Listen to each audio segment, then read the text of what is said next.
আমাদের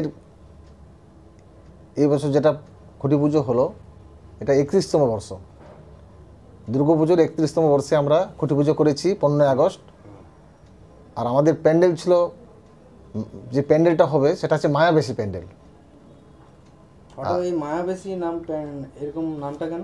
এটা একটা নতুনত্ব আনার জন্য আমরা চেষ্টা করছি, যে একই রকম সবসময় ভালো লাগে না, মানুষের যাতে ভালো লাগে সেরকম আমরা বলেছি। যে প্যান্ডেল করবেন যিনি, ওনাকে বলেছি যে মানুষের যেন গ্রহণযোগ্য হয় প্যান্ডেলটা। আপনি তো বললেন যে প্যান্ডেল যিনি করছেন, তিনি কোথাকার প্যান্ডেল যিনি করছেন, বাড়ি কোথায়? যিনি প্যান্ডেল করছেন ওনার বাড়ি ব্যবস্থা। আর আরও অন্যান্য আপনাদের, এবং তার সঙ্গে আমাদের লাইট, মাইক, এগুলো সবার উপর জোর দিয়েছি আমরা, এবং ঠাকুরের উপর জোর দিয়েছি। প্রতিমা শিল্পী কোথাকার আপনাদের? প্রতিমা শিল্পী আমাদের আস্তারা থেকে আমরা ঠাকুর নিচ্ছি। কি উপকরণ দিয়ে প্রতিমাটা আপনাদের তৈরি হবে?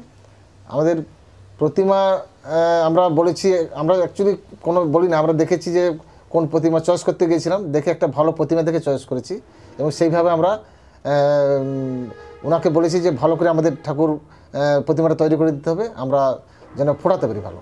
আর লাইটটা কোথা থেকে আসছে আপনাদের? লাইট আসছে আমাদের চন্দননগর থেকে। এবারে লাইটের কীরকম থাকবে, মানে কীরকম সাজসজ্জা করছেন লাইট নিয়ে, আলোকসজ্জা আপনাদের?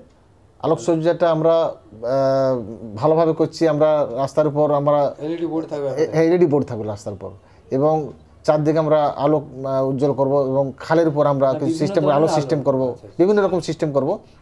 চন্দননগরের সিস্টেমে আমরা, চন্দননগর থেকে আলো আসছে তো, ওনাদের বলা হয়েছে যাতে ভালো করে আলো কিছু করা যায়, সেভাবে হবে। দুর্গাপুজোটা কবে থেকে শুরু হচ্ছে আমাদের? আমাদের দুর্গাপুজো শুরু হবে পঞ্চমী থেকে। কতদিন চলবে? আমাদের দশমীতে শেষ হবে, দশমী পর্যন্ত আমাদের পুজো চলবে। এবারে বাজেট কীরকম রয়েছে আমাদের? এবারে আমাদের বাজেট আছে 20 লক্ষ টাকা, বা তার থেকে একটু বেশিও হতে পারে। কীভাবে আপনারা সংগ্রহ করেন? এই সংগ্রহটা আমরা ক্লাবের সদস্যরা অধিকাংশ টাকা সংগ্রহ করা ক্লাবের সদস্য থেকে। তাছাড়া আমরা আমাদের পাড়া প্রতিবেশীদের কাছে একটু সাহায্য চাই, ওনারাও সহযোগিতা করেন। সবার সহযোগিতায় আমরা পূজা করি প্রতি বছর। আমার নাম আর কি পদে আছে?